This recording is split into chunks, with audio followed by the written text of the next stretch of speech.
Hello, and welcome to the most must-see detective show. Detective Catch here, your very own private investigator. Now let me paint you a picture of a world different from the one you know. A world where the government is not what it seems, where powerful secret societies pull the strings from behind the scenes, and where things worse than you can imagine are still at play. A world where the truth is hidden in plain sight, and only those with the courage to seek it out will ever truly understand the forces that shape our reality. As I delve deeper into this twisted world of horror, I uncover shocking truths that the mainstream media doesn't want you to know. But be warned, as you delve deeper into this sinister world, you may find that the truth is more horrifying than you could have ever imagined.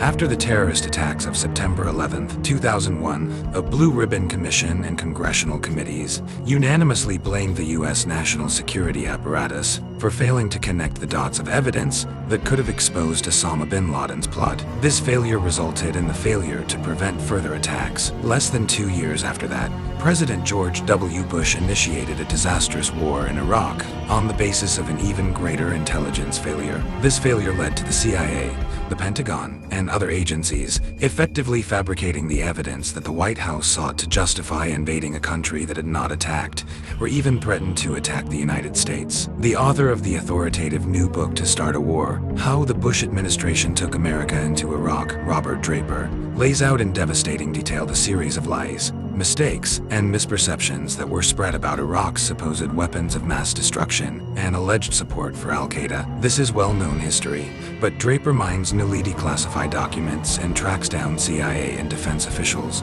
who were previously unavailable to flesh out the sordid story of the lead-up to the invasion in March of 2003. This event marked the beginning of a grinding conflict that would last for 8 years and claim the lives of nearly 4,500 American soldiers. Why right now, after 20 years, the toxic personal and policy disputes that occurred during the Bush administration no longer provide any new material for headlines. But Draper has penned a convincing account of just how disastrous an ideology-first approach to fact-finding can be in the White House, and why the American people were deluded to such an extreme degree. Bush was a true believer, which is exactly what made him impervious to conflicting evidence or doubts about the purported Iraqi threat. In contrast to President Trump, who makes false statements on a daily basis, Bush was a true believer. This foolishness has provided Americans with a just cause to question estimates provided by the United States intelligence community, and perhaps even worse, it has provided President Trump with a regular foil for jobs aimed at experts and specialists, even within his own administration. One of the many poisonous after effects of the war is the erosion of trust in the government, which helped fuel his support base. A few days after the attacks in 2001, Vice President Dick Cheney led his aides to the CIA headquarters in Virginia. This event marked the beginning of the road that led to that war. The leading intelligence agency of the country was scrambling to find evidence of a subsequent attack plan by bin Laden,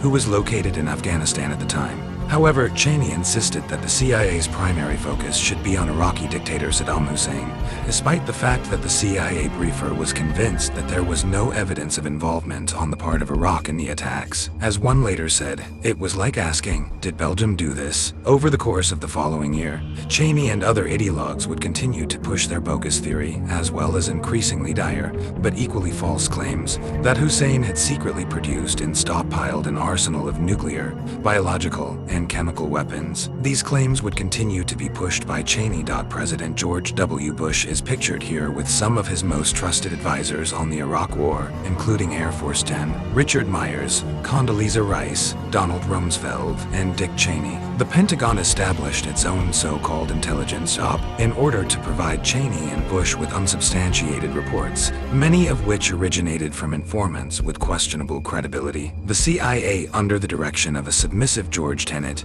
quickly caved in and strengthened its already cautious assessments of the Iraqi threat in order to assist the White House in persuading the general public of the existence of an immediate threat. Bush did not need much convincing because he had already ordered the preparation of war plans for Iraq only 2 months after the attacks on September 11th. According to what Draper has written, the haste with which the United States went to war was motivated not by cold, hard intelligence, but rather by imagination, not facts. When George W. Bush issued his warning in October 2002, that we cannot wait for the final proof, the smoking gun that could come in the form of a mushroom cloud. It was therefore difficult for detractors to push back against the statement. However, Iraq did not possess a nuclear program, any poison gases, or shells containing lethal viruses. After months of searching the country, inspectors from the United Nations came up empty-handed, which Washington interpreted as evidence that Iraq had successfully concealed its weapons of mass destruction. Was Cheney correct in his assertion that Iraq was working with bin Laden? Under intense pressure from Egyptian authorities,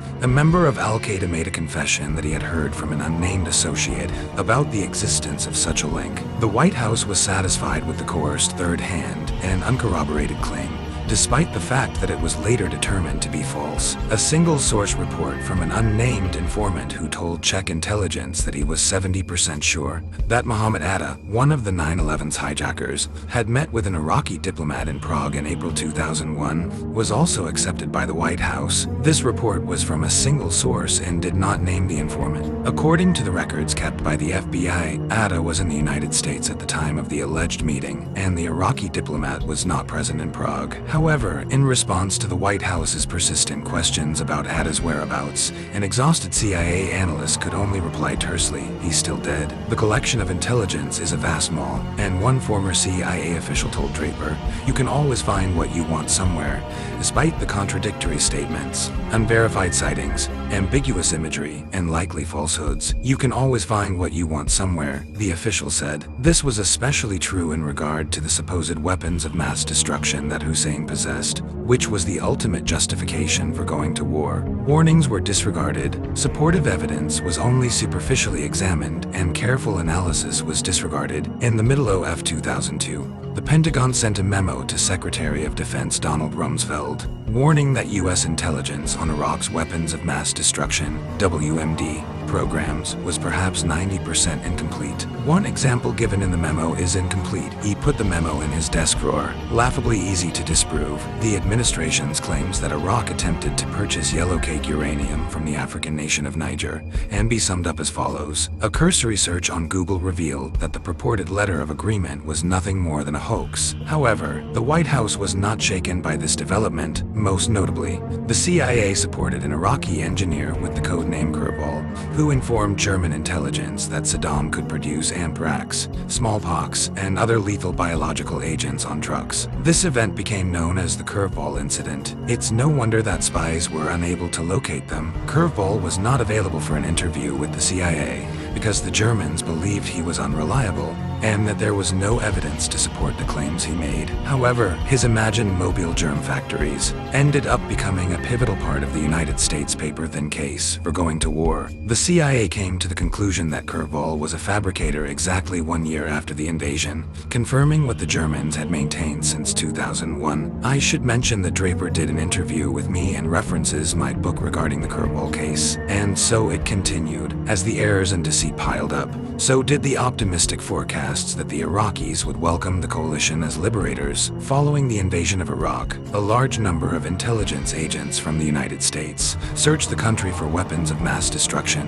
WMD, but they came up empty. It got worse. The Department of Defense relegated the State Department to a secondary role in planning for the post-war period, and then it did nothing as violence broke out in Iraq. An order from the United States to disband the Iraqi army helped sow the seeds for the subsequent insurgency and civil war in Iraq. Bush is ultimately to blame for this mess. He relied on a team of national security experts who held the belief that they should uphold his judgments, rather than challenge them. The faith-based intelligence was welcomed by Congress, as well as by media that was cheering it on. Draper has written the account of that smoldering wreck of foreign policy, one that haunts us even to this day. That is the most comprehensive one to date. And that concludes today's episode. But like always, remember that we must unite as a community while the world around us continues to twist and corrupt. In the face of uncertainty, we must stand together in support of one another. You are helping our channel by liking, subscribing, and sharing this video, as well as promoting awareness and community cohesion. Only together can we overcome the darkness and meet any obstacle that arises. As a result, I kindly request that you take a moment to like this video, subscribe to our channel, and share it with your loved ones. Let's unite and grow stronger collectively. Thank you for watching, and until next time, stay vigilant.